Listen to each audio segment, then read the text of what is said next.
Cantad alegres a Dios, habitantes de toda la tierra.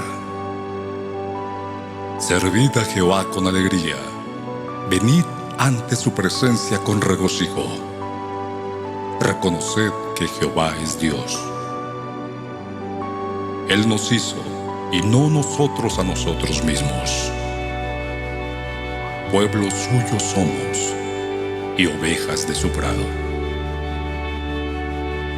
Entrad por sus puertas con acción de gracias, por sus atrios con alabanza. Alabadle, bendecid su nombre, porque Jehová es bueno, para siempre su misericordia, y su verdad por todas las generaciones.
Bien, Dios les bendiga. Soy el pastor David Camela, pastor de la Iglesia Evangélica Salem de México. Qué bueno que nos sintonizas. Tenemos un mensaje especial en este día de Viernes Santo. Recordamos el día maravilloso en el cual nosotros adquirimos la salvación de nuestras almas a través del sacrificio de nuestro Señor Jesucristo. Y bueno, quiero recordar en este día, en este mensaje, las 7 palabras de nuestro Señor Jesucristo desde la cruz del Calvario. Antes permíteme hacer una reflexión en relación a la personalidad tan grande de nuestro Señor Jesucristo. Y quisiera leer el primer versículo de este día. Está en la primera carta del apóstol Pablo a Timoteo. Es 1 Timoteo capítulo 2 versículos 5 y 6. Dice: porque hay un solo Dios y un solo mediador entre Dios y los hombres, Jesucristo hombre, quien dio su vida como rescate por todos. Este testimonio Dios lo ha dado a su debido tiempo.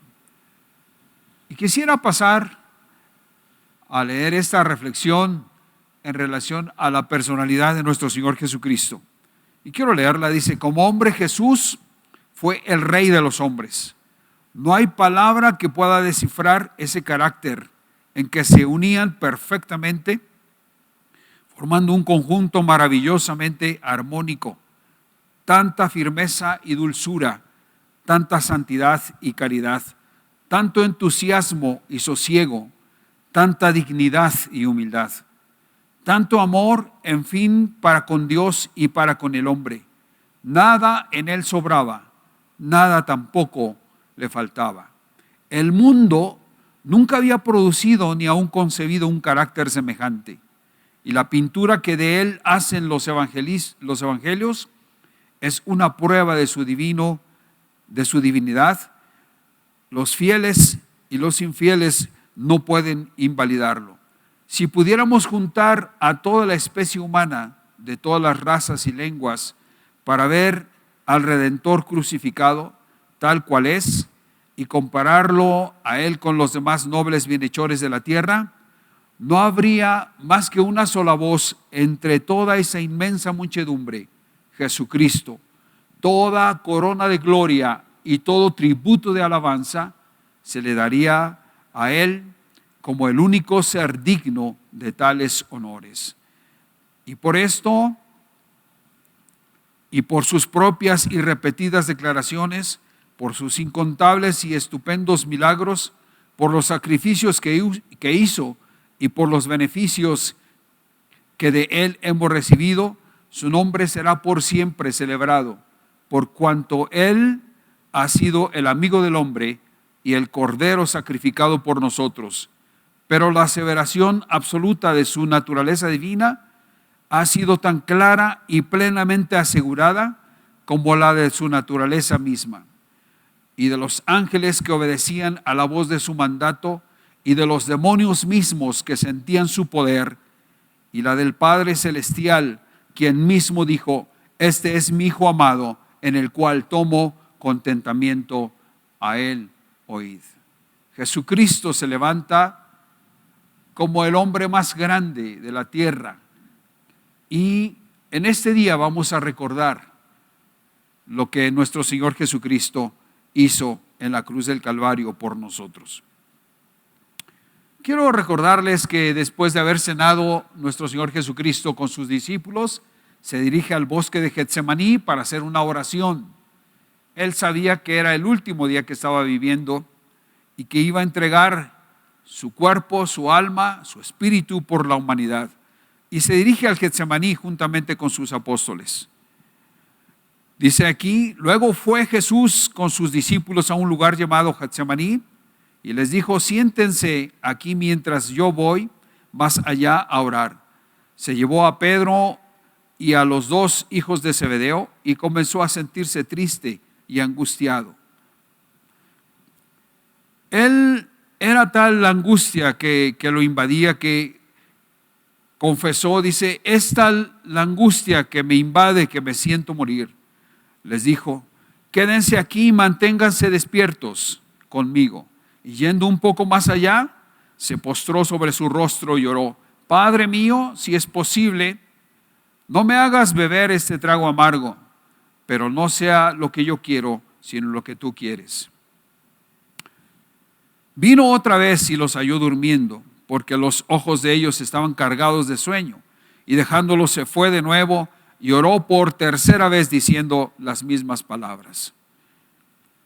Volvió de nuevo a los discípulos y les dijo: ¿siguen durmiendo y descansando? Miren, se acerca la hora y el Hijo del Hombre va a ser entregado en manos de pecadores. Levántense, vámonos, he ahí viene el que me traiciona. Bien, este es el arresto de nuestro Señor Jesucristo en el Getsemaní. Así que Judas llegó al huerto a la cabeza de un destacamento de soldados y guardias de los jefes de los sacerdotes y de los fariseos. Llevaban antorchas, lámparas y armas. Jesús, que sabía todo lo que iba a suceder, les salió al encuentro. ¿A quién buscan?, les preguntó. A Jesús de Nazaret, contestaron. Yo soy.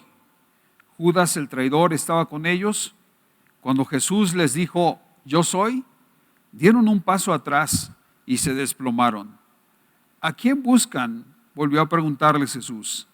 A Jesús de Nazaret, respondieron. Ya les he dicho que yo soy, y si es a mí a quien buscan, dejen que estos se vayan. Esto sucedió para que se cumpliera lo que había dicho: de los que me distes, ninguno se perdió. Indudablemente que la valentía de nuestro Señor Jesucristo era sobrenatural. Nunca pensaron ellos que nuestro Señor Jesucristo fuese tan valiente. Y al poder de su palabra, estos hombres dieron un paso atrás y se desplomaron. Pero Jesús insiste: yo soy a quien ustedes están buscando. Había una señal que el traidor les había dado. El traidor les había dicho esta contraseña: al que le dé un beso, ese es, arréstenlo.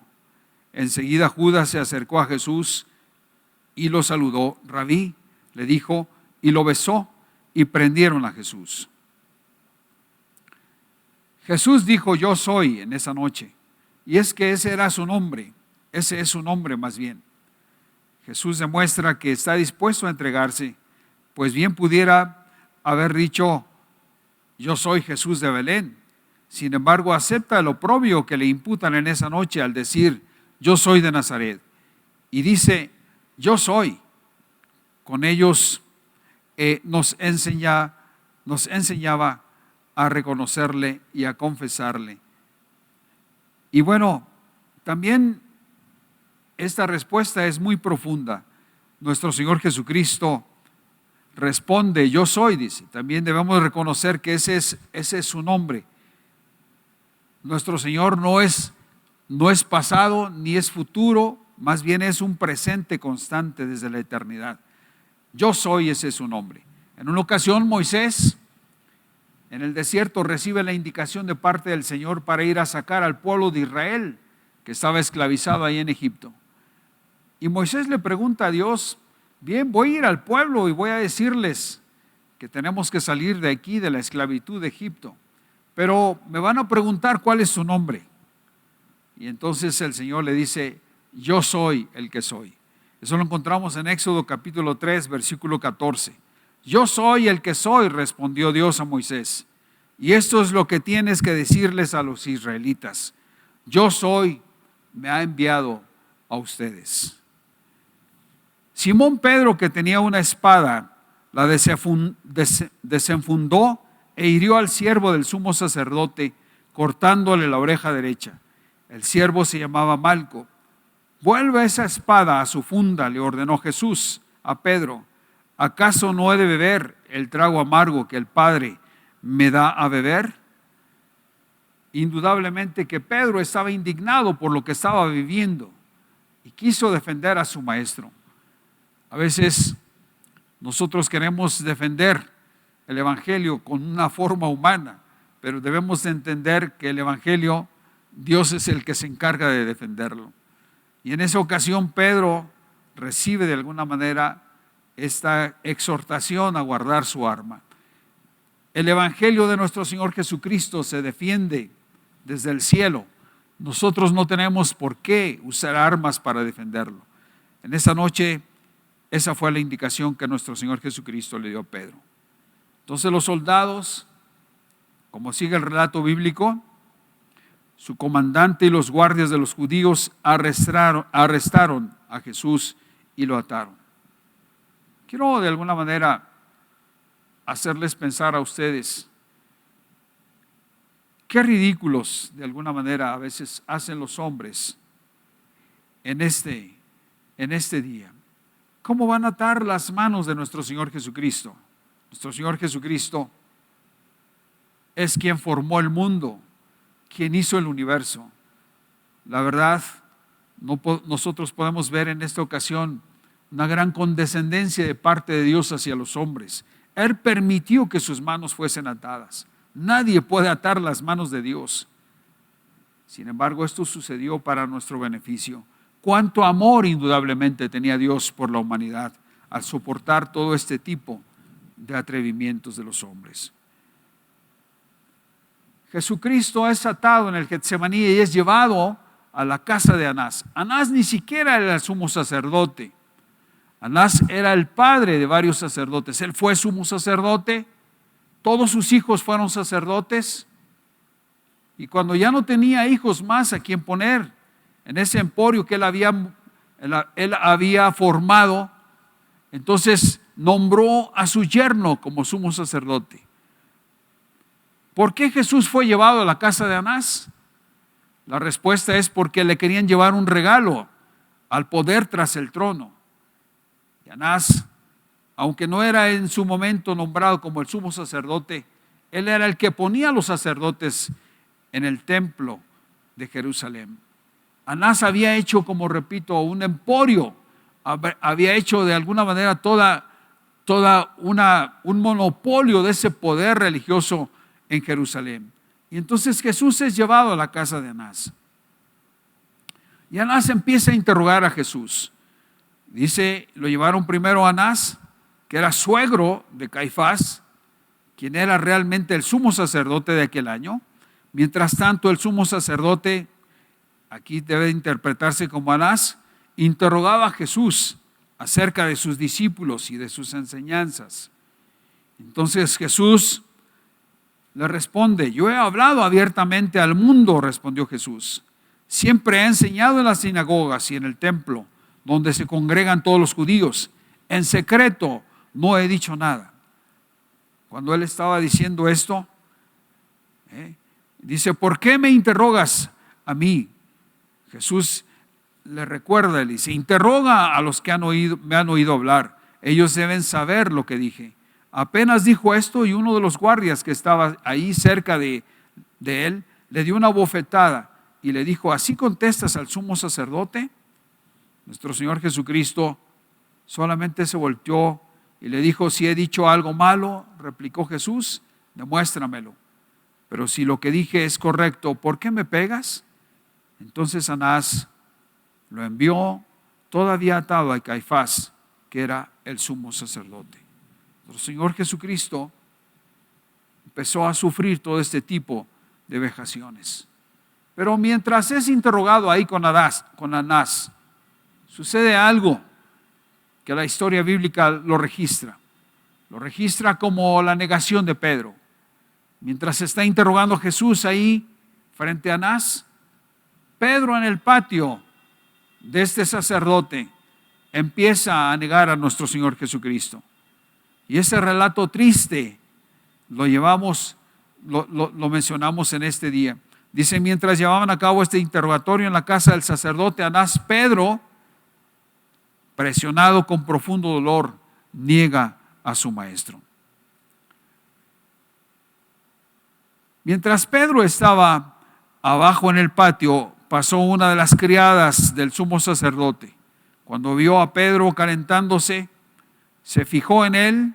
Tú también estabas con ese nazareno, con Jesús, le dijo ella. Pero él lo negó. No lo conozco, ni siquiera sé de qué estás hablando. Y salió afuera a la entrada y cantó por primera vez el gallo. Continuaba ahí, porque indudablemente Pedro quería saber qué cosa era lo que pasaba con su maestro. Tenía mucho miedo Pedro, aunque no lo podemos negar, también había un amor profundo de Pedro hacia nuestro Señor Jesucristo. Nuevamente, cuando la criada lo vio ahí, les dijo de nuevo a los presentes, este es uno de ellos. Y él volvió a negar a nuestro Señor. Poco después los que estaban ahí le dijeron a Pedro, seguro que tú eres uno de ellos, pues eres Galileo. Y entonces él comenzó a maldecir incluso el nombre de nuestro Señor. No conozco a ese hombre del que hablan ustedes, se los juro, dijo Pedro. Y enseguida salió y el gallo cantó por segunda vez. Y se cumplió lo que nuestro Señor Jesucristo le había dicho. Antes que el gallo cante 2 veces, tú me negarás 3 veces. Con dolor esa noche Pedro estuvo llorando por su maestro. Ojalá tú y yo tengamos el valor para poder siempre confesar que somos cristianos y no nos avergoncemos del maestro, así como Pedro de alguna manera se avergonzó. Pero quiero recordar en este día que así como Pedro lo negó 3 veces, también nuestro Señor Jesucristo le dio oportunidad para que 3 veces él pudiera afirmar que amaba a nuestro Señor Jesucristo. Cuando lo encuentra después resucitado unos cuantos días después, Jesús le dijo a Pedro, Pedro, ¿me amas? Y Pedro le dijo al maestro, sí Señor, tú sabes que te amo. La segunda vez le preguntó, Pedro, ¿me amas? Y Pedro volvió a contestar, sí Señor, tú sabes que me amo, que te amo. Y la tercera vez le preguntó el Señor, Pedro, ¿me amas? Y él contestó, Señor, tú sabes todas las cosas, tú sabes que te amo. Doy gracias a Dios que así como Pedro de alguna manera lo negó 3 veces, el Señor le dio 3 oportunidades de confirmar, como si fuese una para cada negación, confirmar que realmente Pedro amaba a su maestro. ¿Qué sabiduría tiene la palabra de Dios? Atado desde la casa de Anás, lo llevan hasta la casa de Caifás, que verdaderamente él era el sumo sacerdote. Y entonces Anás lo envió todavía atado a Caifás, el sumo sacerdote. Caifás ya había hecho un juicio en relación a nuestro Señor Jesucristo. Caifás era el que había aconsejado a los judíos que era preferible que muriera un solo hombre por el pueblo. Él ya había juzgado a Jesús y el veredicto que había dado era precisamente la muerte. Y Jesús es llevado ahí con Caifás y entonces toda la multitud se junta ahí en esa noche. Y los hombres que vigilaban a Jesús comenzaron a burlarse de él y a golpearlo. Le vendaron en esa noche los ojos y le increpaban, le decían: adivina quién fue el que te golpeó. Qué blasfemias tan grandes. ¿Cómo es posible que hicieron esto con nuestro Señor Jesucristo? El Señor sabe absolutamente todas las cosas. ¿Cuánto soportó nuestro Señor Jesucristo en esa noche? Y bueno, estos hombres eran perfectos religiosos. Se tuvieron que esperar toda esa noche hasta que amaneciera, porque según la ley no se podía emitir ningún juicio, mucho menos un juicio de muerte, un juicio sumario. No podían darlo hasta que no amaneciese, según la ley de Moisés. Y entonces ellos tuvieron que esperar hasta que amaneciera para poder conseguir el juicio que ellos querían.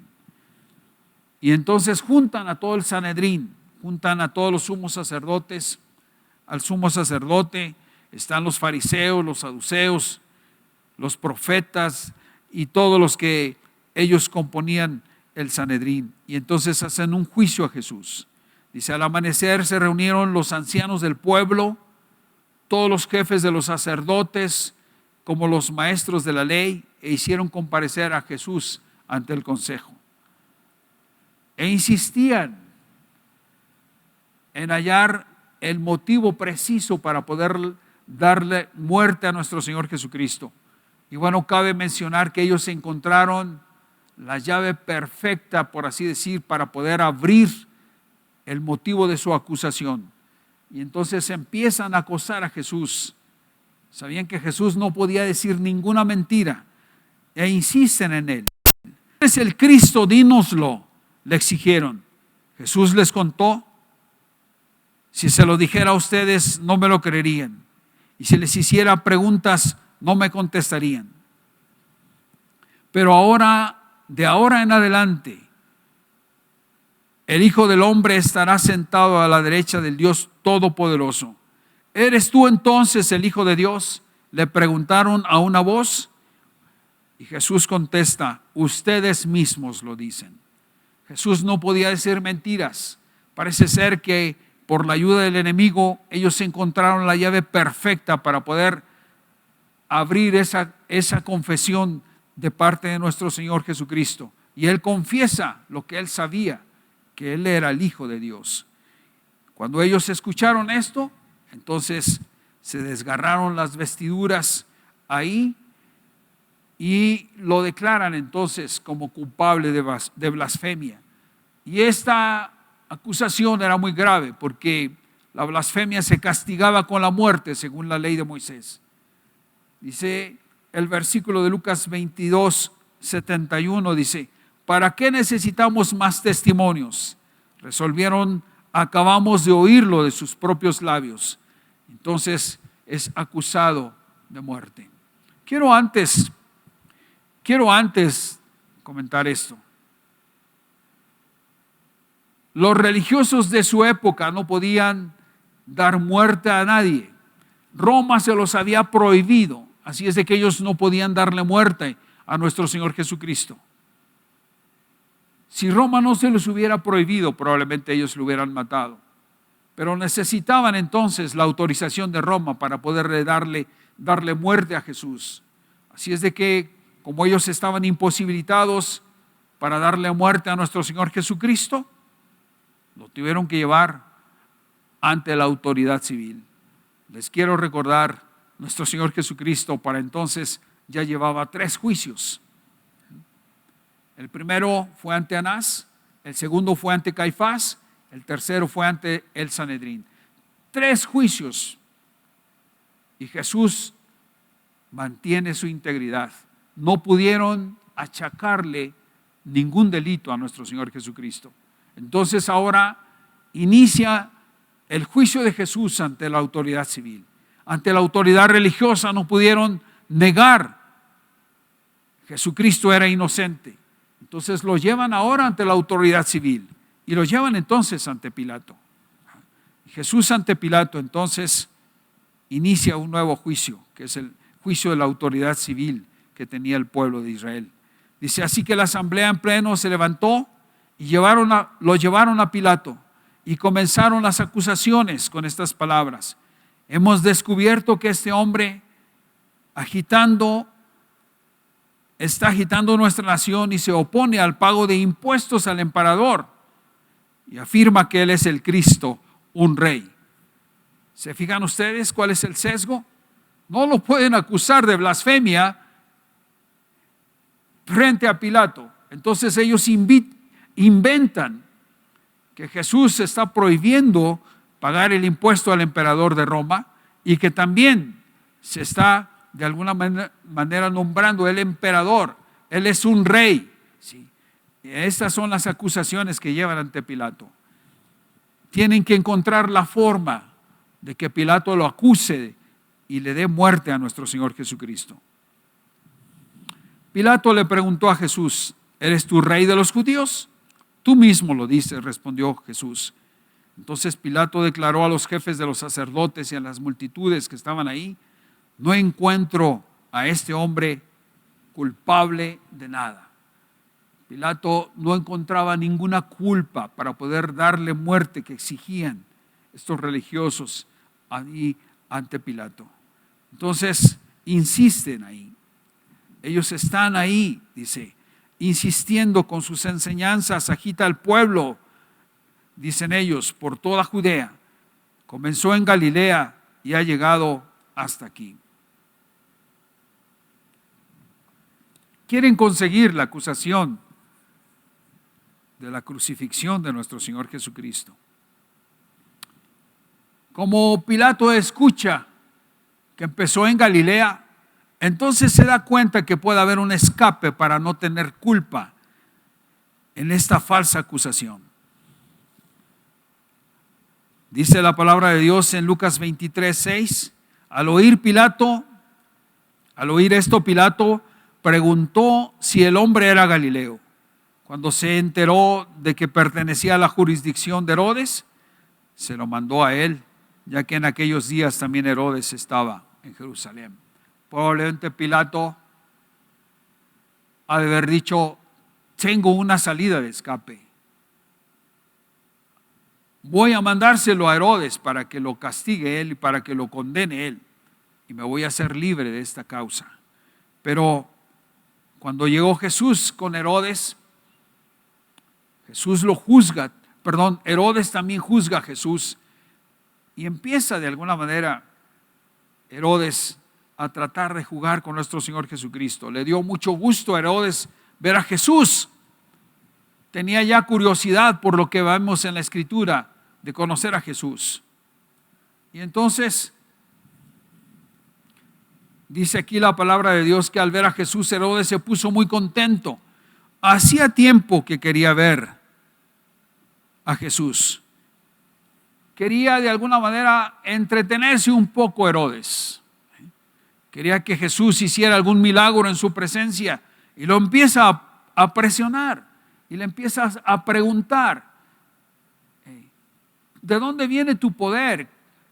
¿Por qué escucho que haces tantas cosas? Herodes quería que Jesús hiciera un milagro, como si Jesús hubiese hecho milagros solamente para entretenerse. A Jesús nunca le gustó solamente usar su poder para poder impresionar a la gente. Jesús nunca lo hizo. Jesús nunca hizo algún milagro para poder quedar bien o para poder ganar alguna prebenda. Jesús siempre hizo milagros a favor de la gente, por las necesidades que veía en la gente, por el dolor que veía en la gente. Jesús no era un milagrero, ni era un entretenedor de gentes. Jesús era el Hijo de Dios. Su trabajo era beneficiar a los humanos En cuanto él encontraba necesidad, Jesús hacía un milagro, sanaba a los enfermos, consolaba a los tristes, daba de comer a los hambrientos, pero no porque Jesús necesitase algún día quedar bien con la gente. Jesús era el Hijo de Dios y no se prestaba para este tipo de trabajos. Sin embargo, Herodes, al ver a Jesús, se puso contento, pensó que iba a pasarse un buen rato. Jesús no está para pasarse ratos agradables con la humanidad. Las acciones de Jesús son más serias. Y bueno, ahí estaban también los jefes de los sacerdotes y los maestros de la ley, insistiendo en sacar la acusación de muerte con Herodes. Como Herodes no lo encuentra culpable, entonces le ponen un manto lujoso y lo mandan de nuevo con Pilato. Jesús llega una vez más al palacio de Pilato. Cuando Pilato lo vio, yo creo que ha de haber pensado, no me puedo librar de este problema. Pilato incluso había recibido indicaciones de parte de su mujer. Claudio Prócula había dicho a Pilato, no tengas nada que ver con ese justo, porque a causa de él he sufrido pesadillas durante toda esta noche. Todo indicaba que nuestro Señor Jesucristo era un justo. Y Pilato entonces para este momento tiene una gran angustia y un gran aprieto. Por un lado tenía a los sumos sacerdotes y los escribas y los fariseos acusando a Jesús, pero por el otro lado sabía que lo estaban acusando por envidia y por rencor y que Jesús era un justo. Y Pilato estaba entre la espada y la pared, como muchas ocasiones los encontramos los humanos. Hay la presión de parte del mundo para que tú niegues a Jesús, aunque sabes que Jesús es un hombre que es sobre todo nombre. Hay la presión del mundo para que niegues tu crecimiento espiritual, para que niegues tu fe, pero de alguna manera sabes que no puedes negarla, porque tu fe viene de un hombre sin mancha, que es nuestro Señor Jesucristo. Pilato estaba en esa coyuntura y entonces estos hombres empiezan nuevamente a acusar a Jesús. Anteriormente Herodes y Pilato no se llevaban bien, pero por este juicio y por este momento en que se combinan el reo, nuevamente vuelven a llevarse ellos bien.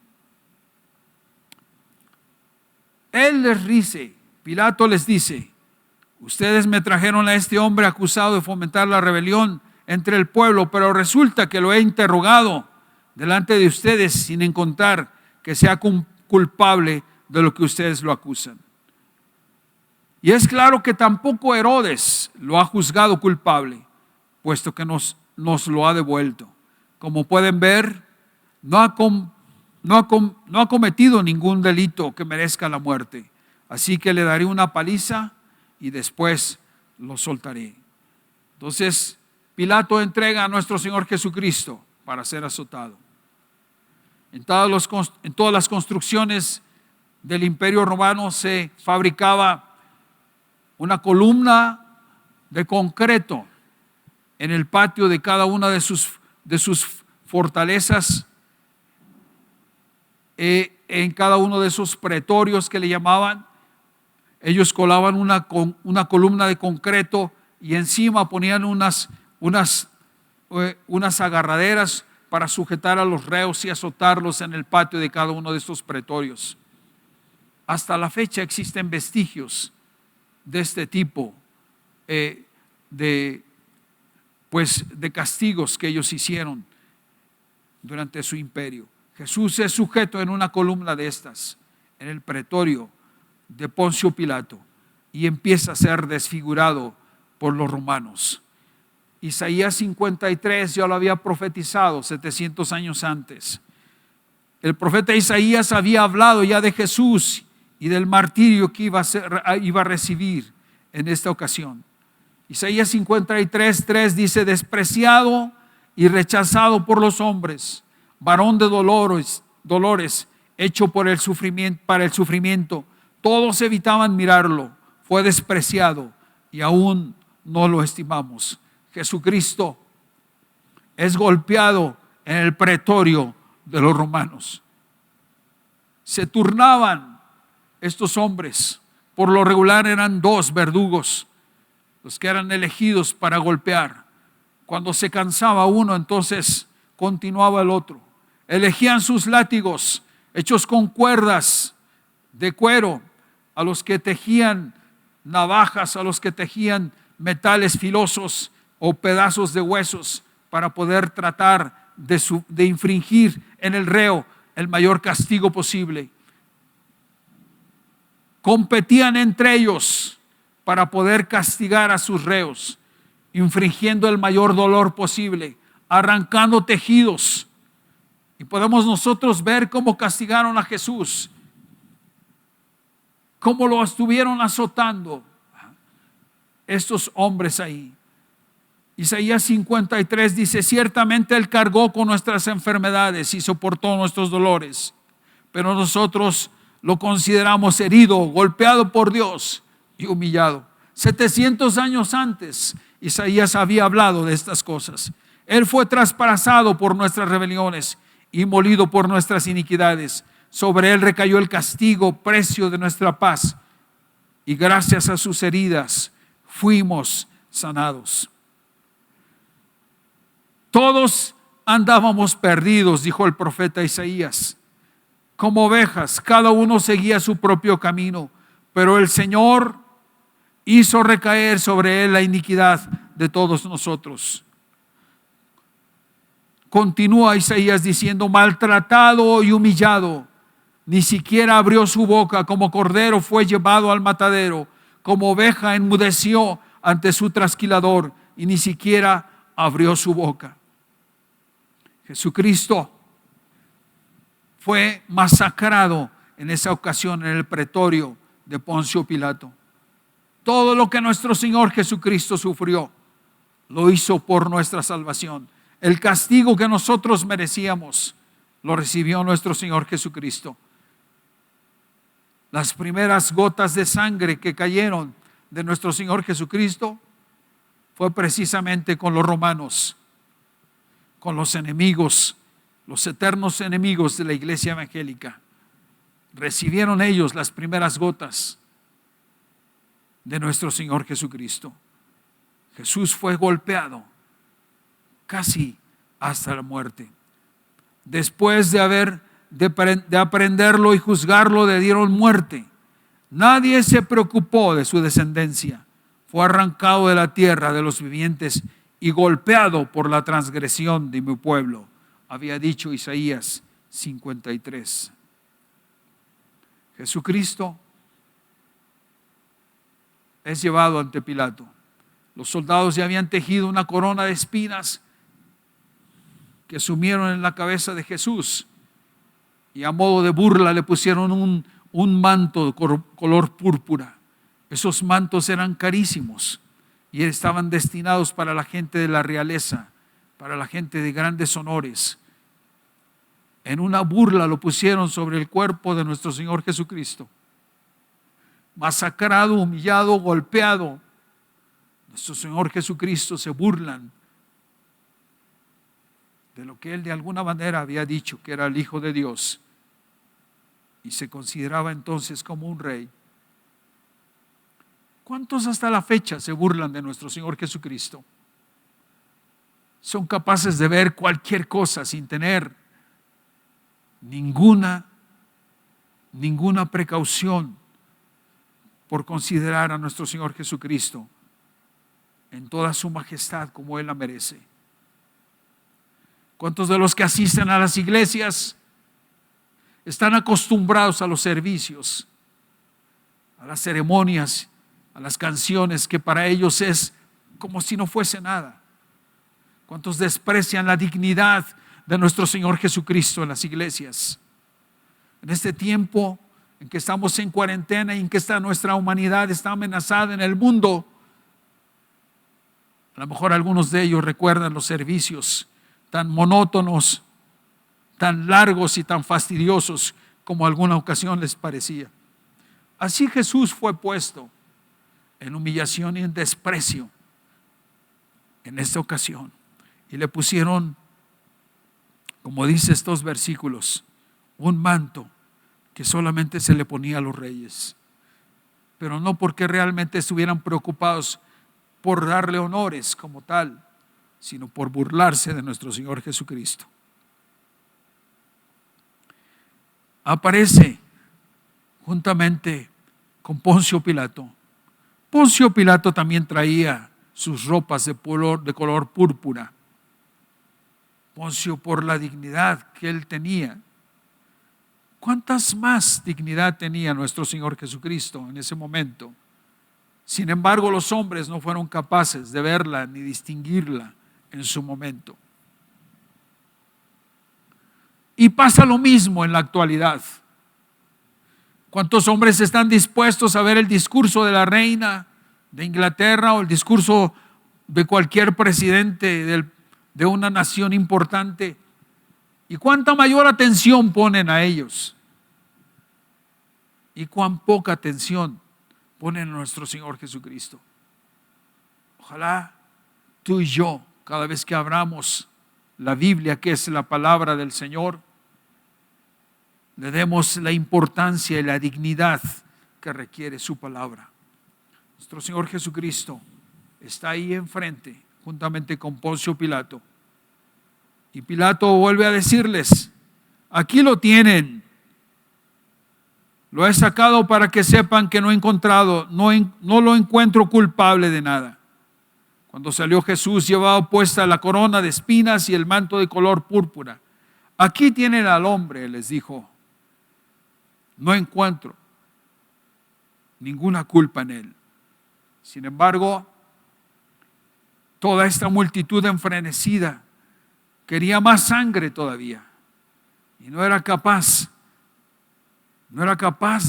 de compadecerse de nuestro Señor Jesucristo. Tan pronto como lo vieron, los jefes de los sacerdotes y los guardias gritaron a voz en cuello: crucifícalo, crucifícalo. Pues llévenselo y crucifíquenlo ustedes, se replicó Pilato. Por mi parte, no lo encuentro culpable de nada. Y todos nosotros sabemos la historia. Pilato pidió agua y se lavó las manos frente a esta multitud frenética que pedía más sangre. Quería ver a Cristo clavado en una cruz. Nosotros tenemos una ley y según esa ley debe morir porque se ha hecho pasar por hijo de Dios, insistieron los judíos. Al oír esto, Pilato se atemorizó aún más. ¿Cuántos de alguna manera, viviendo en el pecado y en la maldad, siguen crucificando a nuestro Señor Jesucristo? La maldad, la humanidad cuando se entrega al pecado, al adulterio, a la fornicación, a la prostitución, a la idolatría, a la hechicería. ¿Cuántos siguen crucificando a nuestro Señor Jesucristo? Siguen negando a nuestro Señor Jesucristo. Como estos judíos no pudieron ver en su momento todas las maravillas, todos los milagros, el cumplimiento de las profecías, ellos no pudieron distinguir a nuestro Señor Jesucristo como el Hijo de Dios. ¿Y cuántos en la actualidad, después de haber estudiado la Biblia, después de haber estudiado tantas biografías y tanta comprobación arqueológica, no pueden de alguna manera reconocer que Jesucristo es el Hijo de Dios y están dispuestos a olvidarlo, a ponerlo a un lado, a desecharlo de su vida? Nos ha tocado ver en este tiempo de peligro, en esta pandemia del COVID-19, cómo ahora sí muchos de los reyes, muchos de los presidentes, de los importantes, de los famosos, han llegado a reconocer que hay un Dios y que necesitan a Dios. Estos hombres no fueron capaces de hacerlo en su momento. Insistieron que se crucificara nuestro Señor Jesucristo. Pilato tiene miedo al saber que Jesús es un rey. Presentía algo Pilato en la personalidad tan sobrenatural de nuestro Señor Jesucristo. como era un hombre tan diferente a los que él había golpeado, con una dignidad que él no podía sobrepasar, entonces interroga a nuestro Señor Jesucristo. Dice aquí en Juan 19:9, dice: así que entró de nuevo en el palacio Pilato y le preguntó a Jesús: ¿de dónde eres tú? Pero Jesús no le contestó nada. ¿Te niegas a hablarme?, le dijo Pilato. ¿No te das cuenta de que tengo poder para poder ponerte en libertad o para mandar que te crucifiquen? Y Jesús le responde: no tendrías ningún poder sobre mí si no se te hubiera dado de arriba, le contestó Jesús. Por eso, el que me puso en tus manos es culpable de un pecado aún más grande. La multitud está ahí esperando el veredicto de Pilato. Desde entonces Pilato procuraba poner en libertad a Jesús, pero los judíos gritaban desaforadamente: si dejas en libertad a este hombre, no eres amigo del emperador. Cualquiera que pretende ser rey se hace enemigo del César. Entonces, al oír esto, Pilato llevó a Jesús hacia afuera, se sentó en el tribunal, en un lugar al que llamaban Empedrado o Gábata en arameo. Y ahí, el lugar donde se dictaban las sentencias. Entonces, dice aquí Juan 19:14, dice: era el día de la preparación para la Pascua, cerca del mediodía. Aquí tienen a su rey, dijo Pilato a los judíos. Fuera, ellos gritaban, fuera, crucifícalo, vociferaron. ¿Acaso voy a crucificar a su rey?, replicó Pilato. No tenemos más rey que el emperador romano, contestaron los jefes de los sacerdotes. Pilato entonces entrega a nuestro Señor Jesucristo a la crucifixión. Sale nuestro Señor Jesucristo cargando su cruz por las calles de Jerusalén, amotinadas de gente que había ido a pasar la Pascua como buenos religiosos, capaces de cumplir la ley meticulosamente. Habían echado de menos el análisis de las profecías, habían echado de menos los milagros de Jesús. Era necesario de alguna manera indagar: ¿qué con este Jesús? Vamos a ver las profecías, vamos a ver la comprobación de este hombre sobrenatural que puede hacer resucitar a los muertos. Pero nada de esto despertó al pueblo. Jerusalén estaba amotinada de gente y Jesús empieza a desfilar con la cruz a cuestas. La imagen se parece a la actualidad. Los predicadores hablamos de Cristo y la gente está entretenida en otras cosas. Es imposible llamarle su atención. Hay cosas más importantes: el dinero, la fama, los placeres. A Cristo, que desfila en los discursos de los pastores, en el discurso de los ministros, no lo toman en cuenta. Así en esta ciudad la escena se repite. Hombres y mujeres curiosos solamente observan a Jesús como un reo más que desfila hacia la muerte. Y la humanidad de alguna manera hace lo mismo en la actualidad. Conocen la historia de Jesús, saben de Jesús, pero no están dispuestos a obedecer su doctrina, no están dispuestos a entregarle su corazón.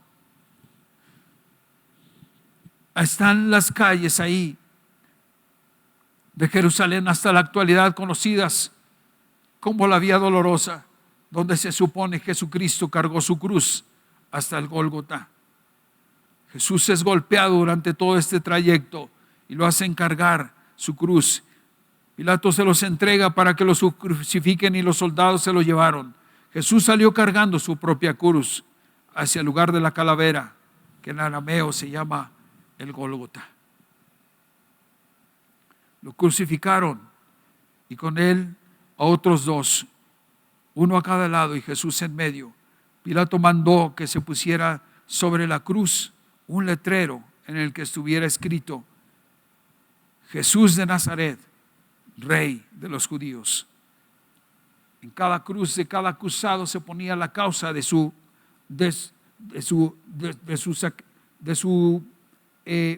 crucifixión. Podían ladrón, podían adúltero, etc. Pilato lo más que pudo escribir fue Jesús, Rey de los judíos. Jesús Nazarius Rex. Y bandearon en los 3 idiomas, en hebreo, en griego y en latín. Los 3 idiomas que hablaban en ese pueblo, en ese momento. Muchos de los judíos leyeron el letrero, porque donde lo crucificaron era un lugar muy concurrido. Y cuando Pilato enseña el letrero, entonces los escribas responden: no escribas, Rey de los judíos, protestaron ante Pilato los jefes de los sacerdotes y los judíos. Era él quien decía ser Rey de los judíos. En ese momento Pilato responde: lo que he escrito, he escrito. Parece ser que había necesidad de reivindicarse, al menos al último, porque cuando se necesitó imponer su autoridad, fue un endeble Pilato. Permanece el título y es puesto en la cruz de nuestro Señor Jesucristo y es llevado a la crucifixión. Los soldados, después de haber crucificado a nuestro Señor Jesucristo, tomaron su manto y lo partieron, dice, en 4 partes, una para cada uno de los soldados que habían participado en esto. Tomaron también la túnica, la cual no tenía costura, y cuando la vieron que estaba hecha de una sola pieza, entonces empezaron a jugar suertes sobre su vestidura para ver a quién le tocaba esa túnica. Y es que de esta manera también se cumplió la escritura. Todo estaba escrito en relación a nuestro Señor Jesucristo. Y no olvidamos que se dijeran unos a otros, no la dividamos, se dijeron unos a otros, echemos suertes para ver a quién le toca. Y así hicieron los soldados. Esto sucedió para que se cumplieran las escrituras que dice: se partieron entre ellos mi manto y sobre mi ropa echaron suertes.